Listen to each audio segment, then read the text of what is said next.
اور اسی کا جو بل ہے وہ 10,000 روپے آ گیا. صرف ایک پنکھا چلتا ہے, ٹھیک ہے, اور اس کا بھی 10,000 روپے بل آ گیا.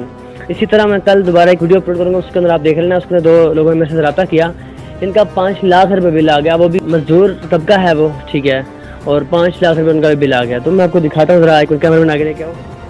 یہ آپ دیکھ سکتے ہیں, یہ پنکھا ہے, ٹھیک ہے, سائڈ, اور یہ لائٹ, ٹھیک ہے, اور اس لائٹ کا اور اس پنکھے کا جو ہے نا 10,000 روپے بل آ گیا. تو لگتا ہے ہماری جو حکومت ہے نا وہ سو گئی ہے, ٹھیک ہے. ان کو اپنے جتنے بھی رابطہ کے اہلکار ہوتے ہیں, جتنے بھی سرکاری اہلکار ہیں نا, ان سب کے لیے بجلی فری ہے, ان سب کے لیے پیٹرول فری ہے, اور ان سب کو جو ٹیکس ہوتا ہے نا وہ سب عوام پہ لگا دیتے ہیں, اور عوام مزدور عوام مر رہی ہے. خدا را کچھ خدا کا خوف کریں, کیا حال کر دیا اس ملک کا. ہر ایک کو اپنے ہی پیٹ کے پڑا ہوا ہے کہ میرا پیٹ فل ہو جائے, اور کسی عوام کا تو فکر ہی نہیں کسی کو. خدا را اس پہ نظر ثانی